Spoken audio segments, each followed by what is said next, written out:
Hi viewers, welcome to our channel. ప్రస్తుతం మనతో పాటు భరద్వాజ్ గారు సీనియర్ జర్నలిస్ట్ ఉన్నారు. వారితో ఒకసారి మాట్లాడదాం. సార్ నమస్కారం. నమస్తే సార్, ఢిల్లీ దేశ రాజధాని ఢిల్లీలో బీజేపీ కైవసం చేసుకుంది సార్. అక్కడ చూస్తూ ఉన్నాం ఎలక్షన్స్ రిజల్ట్స్ లో బీజేపీ దాదాపు 40కి పైగా ఓట్ల అంటే సీట్ల మెజారిటీ అయితే కనిపిస్తుంది. ఆల్మోస్ట్ ఆ ఓటమి దిశగా పయనిస్తుంది సార్. అసలు మన ఢిల్లీలో ఏం జరిగింది, బీజేపీ విజయానికి గల కారణాలు ఏంటి, ఆ ఓటమి గల కారణాలు ఏంటి, మరి ఫలితాలపైన మీ ఒపీనియన్ ఏంటి సార్?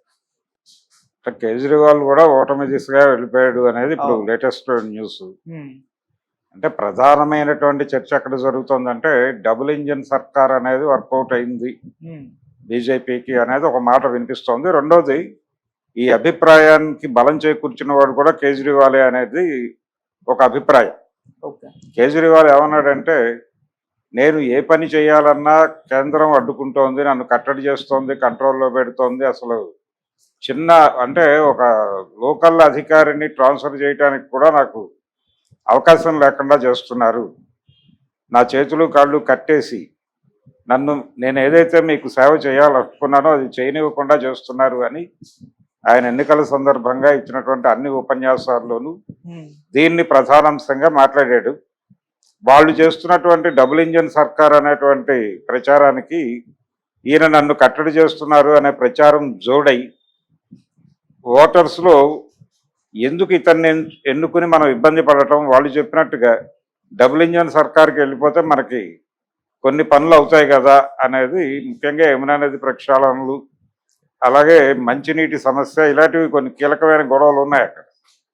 సో ఇవన్నీ కూడా వాళ్ళకి నాయకత్వం అప్పచెప్తాయి, వాళ్ళకి అధికారం అప్పచెప్తాయి, డెఫినెట్గా పరిష్కారం అయ్యేటువంటి అవకాశం ఉంటుంది అనే మూడ్లో ఓటర్ టర్న్ అయ్యాడు అనేది. అంటే బీజేపీ చేసిన ప్రచారానికి ఆమ్ ఆద్మీ కూడా తోడ్పడింది అనే అభిప్రాయం కూడా ఇప్పుడు చాలా మంది వ్యక్తం చేస్తున్నారు.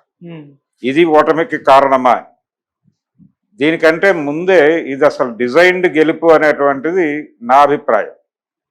డిజైన్డ్ గెలుపు అంటే ఎట్టి పరిస్థితుల్లోనూ ఈసారి ఢిల్లీ మనం కైవసం చేసుకోవాలి అని చెప్పి వాళ్ళు ప్రోగ్రామ్ సార్ట్అవుట్ చేయటంతో పాటు ఏ ఏరియాలో ఏ ఓటర్స్ అధికంగా ఉన్నారు అనేది కూడా చాలా క్లీన్గా అబ్జర్వ్ చేసి అక్కడ ఆ ఓటర్స్ని తమ వైపుకి డైవర్ట్ చేయడానికి ఏం చేయాలో ఆ కసరత్తులన్నీ చేశారు.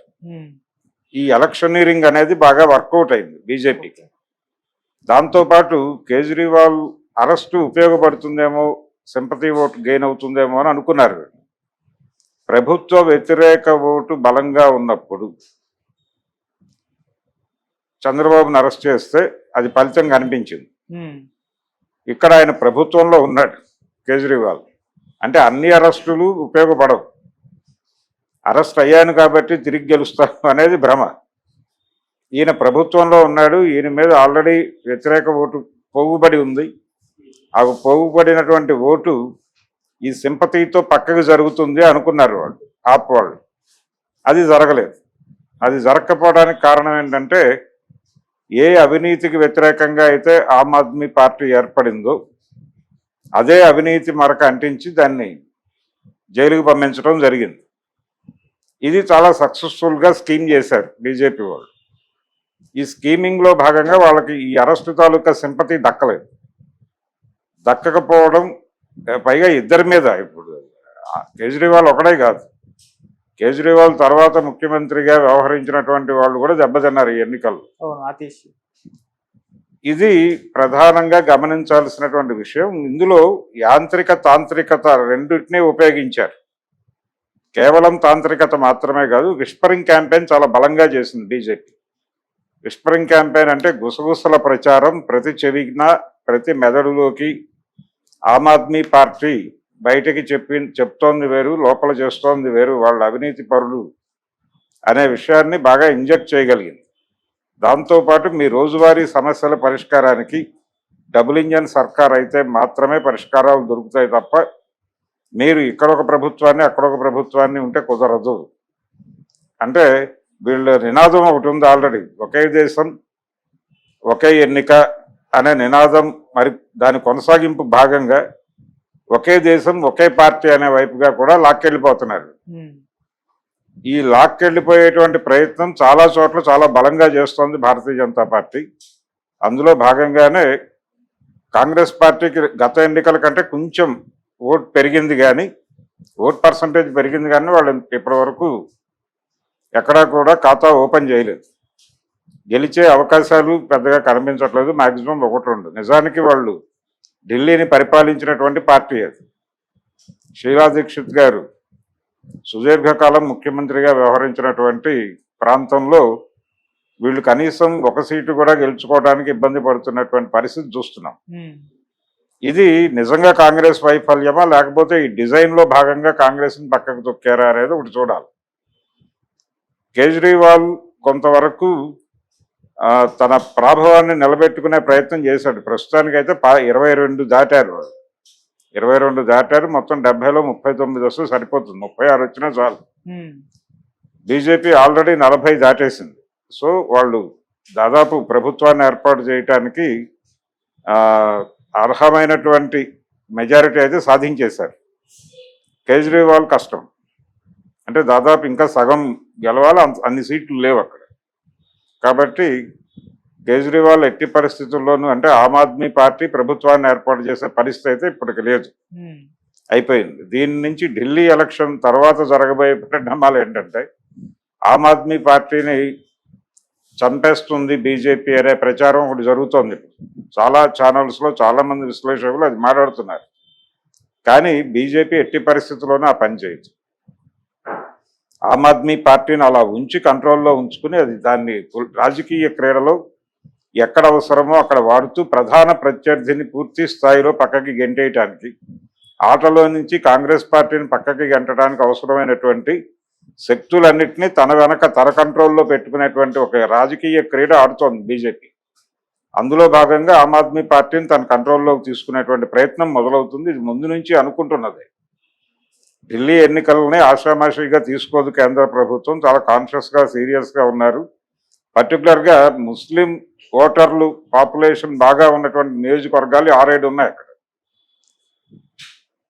ఈ నియోజకవర్గాల్లో అంటే మెజారిటీ ముస్లిం ఓటర్సే. ఆ ఏరియాలో కూడా వీళ్ళకి అద్భుతమైన సపోర్ట్ దొరికింది భారతీయ జనతా పార్టీ. అంటే మైనారిటీలను కూడా కంట్రోల్లోకి తీసుకోగలిగారు. ఆ కంట్రోల్లోకి తీసుకురాగలగటానికి వాళ్ళు రకరకాల శక్తుల్ని వాడారు. అందులో అనేక ముస్లిం గ్రూపులని ఆల్రెడీ వీళ్ళ కంట్రోల్లో పెట్టుకున్నారు. గతంలో ఎంఐఎంని కూడా వాళ్ళు గైడ్ చేసి అవసరమైన చోట కాంగ్రెస్ని దెబ్బ కొట్టడానికి ఎంఐఎంని వాడినటువంటి సందర్భాలు కూడా మనకు తెలుసు. కర్ణాటక ఎన్నికల దగ్గర నుంచి మొదలు పెడితే చాలా ఎన్నికల్లో ఈ క్రీడ ఆడారు. ఇలా ముస్లిం సామాజిక వర్గాన్ని తన కంట్రోల్లోకి తీసుకోవడానికి అవసరమైన శక్తుల్ని మోహరించి అక్కడ కూడా వాళ్ళు విజయ పతాకాన్ని ఎగరవేయగలిగారు. ఇది మాత్రమే కాకుండా జనరల్గా న్యూట్రల్ ఓట్స్ని తన వైపు తిప్పుకోగలిగింది బీజేపీ. తటస్థ ఓటర్లను కూడా తన వైపుకు తిప్పుకోవడానికి ఈ డబుల్ ఇంజన్ సర్కార్ అనేటువంటి నినాదం ఉపయోగపడింది. ఇలా వాళ్ళు యాంత్రికత తాంత్రికత వాడి ఢిల్లీ ఎన్నికల్లో ఫైనల్గా ఒక జెండా అయితే ఎగరేయగలిగారు. ఇది ఇక్కడితో ఆగదు. ఇది అంతం కాదు, ఇది ఆరంభంలాగా దేశంలో ఉన్నటువంటి అన్ని పార్టీలని నెమ్మదిగా కంట్రోల్లో తీసుకుని ప్రధాన ప్రత్యర్థిని ఆటలో నుంచి ఎలిమినేట్ చేసేదాకా ఈ క్రీడ నడుస్తుంది. ఈ క్రీడ ముగింపు ఏమిటంటే జమిలీ ఎన్నికలు అనే పేరుతో మొత్తం దేశమంతా కూడా కాషాయ జెండా ఎగరేయటం అనే దిశగా నడుస్తుంది. అంటే కంట్రోల్డ్ బై బీజేపీ అనటంలో ప్రతి చోట కూడా ఆమ్ ఆద్మీ పార్టీ కూడా బీజేపీ కనుసన్నల్లో రేపు గెలుపు సాధించవచ్చు. ఏపీ పరిస్థితి చూస్తున్నాం మనం. ఆంధ్రప్రదేశ్లో ఉన్నటువంటి 3 ప్రాంతీయ పార్టీలు కంట్రోల్డ్ బై బీజేపీ.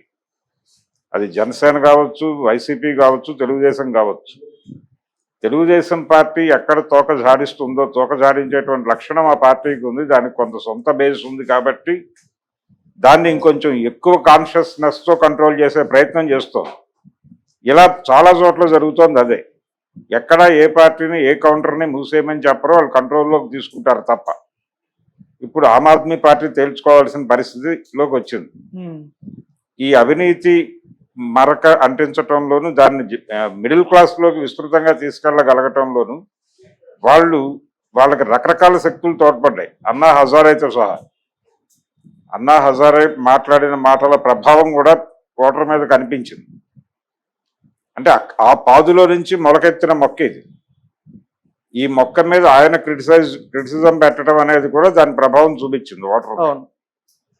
ప్రధానంగా స్థానిక సమస్యలు, కాలుష్యానికి సంబంధించిన గొడవలు చాలా ఉన్నాయి అక్కడ.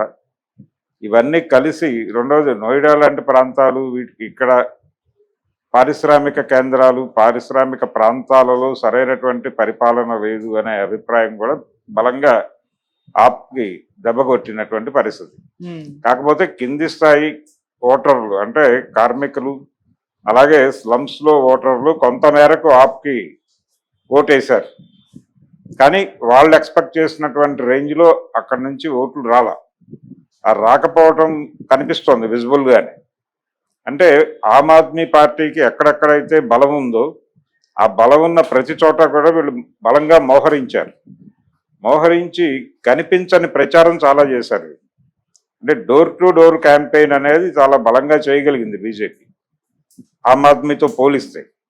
ఆమ్ ఆద్మీని రకరకాల కష్టాల్లో ఉంచి ఆ పార్టీ ఒక రకమైనటువంటి డిఫెన్స్లోకి వెళ్ళిపోయి ఆడాల్సినటువంటి పరిస్థితి కల్పించడం ద్వారా వీళ్ళు ప్రచారం చేసుకోవడానికి ఒక అద్భుతమైన ప్లాట్ఫామ్ క్రియేట్ చేసేసుకున్నారు. ముందే క్రియేట్ చేసుకొని ఆ ఫలితం ఇప్పుడు చూస్తున్నారు. ఎన్నికల కంటే ముందే ఈ పరిస్థితులన్నీ కనిపించినాయి ఢిల్లీలో.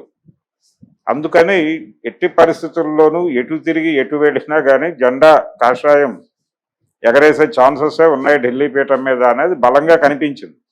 కానీ సర్వేలు ఆమ్ ఆద్మీ పార్టీకి అనుకూలంగా సర్వేలు వచ్చినాయి. కారణం ఏంటంటే ఓపెన్గా అవుట్ స్పోకెన్ ఓటర్లు చాలామంది ఆమ్ ఆద్మీ పార్టీకి అనుకూలత ప్రదర్శించారు. నిజంగానే ఆమ్ ఆద్మీ పార్టీకి ఒక మేరకు అంటే కొద్దిపాటి తేడాతోనే అధికారం కోల్పోయే పరిస్థితి ఉంది అని అనిపించింది ఒక దశలో. కానీ ఇక్కడ ఈ తాంత్రికతతో పాటు యాంత్రికత కూడా జోడించింది బీజేపీ. అది ఈ రోజున బయటకు రావడం లేదు, కానీ నెమ్మదిగా అది కూడా 2-3 రోజుల్లో ఓపెన్ అవుతుంది. కొన్ని నియోజకవర్గాల్లో వీళ్ళు యాంత్రికత కూడా వినియోగించడం ద్వారా, యాంత్రికత అంటే ఈవీఎం మేనేజ్మెంట్ అనే ప్రోగ్రాం కూడా ఉంది దీనిలో. అందువల్లనే వీళ్ళకి ఇంత స్పష్టంగా అంటే దాటి సగానికి పైన మెజారిటీ సాధించేయటం, ఆమ్ ఆద్మీ పార్టీని 25 సీట్ల లోపే కుదించేయటం, ఈ ప్రోగ్రాం అంతా సాధ్యమైంది. ఇక్కడ ఈ యాంత్రికత లేకపోతే వాళ్ళు ఇంకొంచెం బలంగానే రైజ్ అయి ఉండేవాళ్ళు.